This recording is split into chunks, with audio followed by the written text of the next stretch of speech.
what is inside the mind of Vladimir Putin. Look at his past. Look at what shaped him. Your first job leaves a huge impression on you. Your character, your method of working, a lot is molded by your first job and it stays with you. And for Vladimir Putin, that's espionage. He worked as a KGB spy for nearly 16 years, from 1975 to 1991. Back then, spy work was not exactly like James Bond. No flying cars, no cutting-edge technology. You had to rely on your wits. Vladimir Putin honed his craft during this time. At the height of the Cold War, one particular story stands out from his career. The year is 1989. The Berlin Wall has fallen. A group of protesters is charging to the KGB headquarters in Dresden. Suddenly, an agent comes out to confront them. Agent Vladimir Putin. What does he have to say? That his comrades inside the building are armed and dangerous. And if they force through, there will be bloodshed.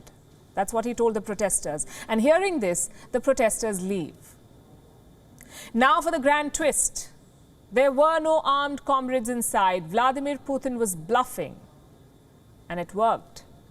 Such stories are part of the Putin legend. You see him riding horses shirtless. You see him taking a dip in icy cold waters. You see him driving Formula One cars. It is all part of brand building. Putin, the tough yet enigmatic statesman. So far, this brand has worked for him. Vladimir Putin has dealt with 5 US presidents. Each president thought they understood the Russian leader. Listen to this. And I looked the man in the eye. I found him to be very straightforward and trustworthy. We had a very good dialogue.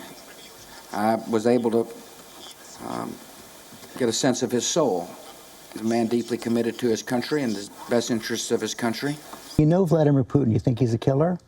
Mm-hmm. I do. So what price must he pay? The price he's going to pay, well, you'll see shortly. How about that?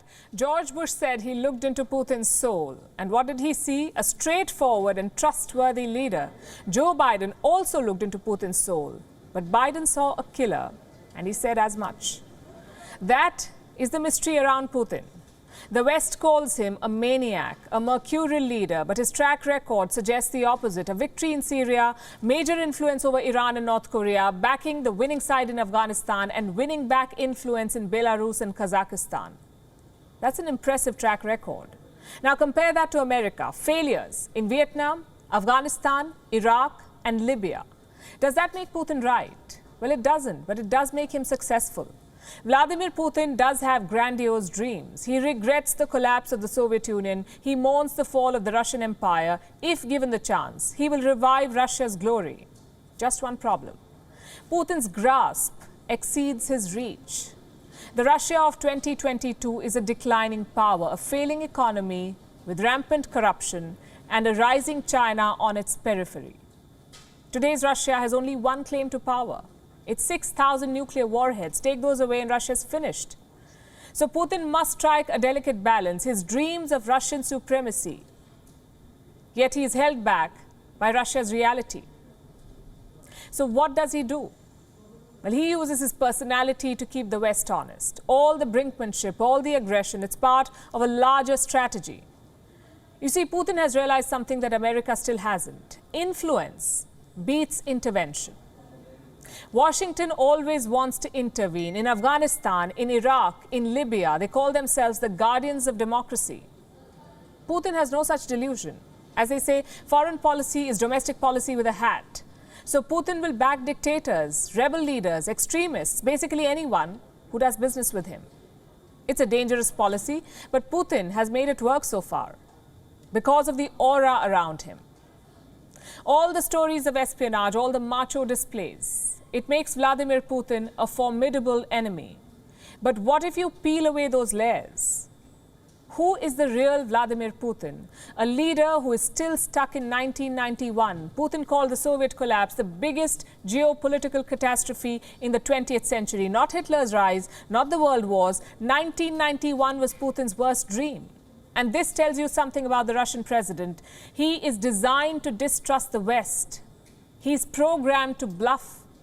And more importantly, he is a 20th century statesman, not a 21st century diplomat. Putin still believes in balance of power. What do I mean by that? Imagine China or Russia placing missiles in Mexico or Canada. How would Joe Biden react? Would he let that happen? Or would he threaten to respond? Well, that is precisely what Putin is doing. He does not want enemy troops on his doorstep. He does not believe that balance of power is overrated. America does, which is why they were caught off guard in 2014 and again in 2021-22.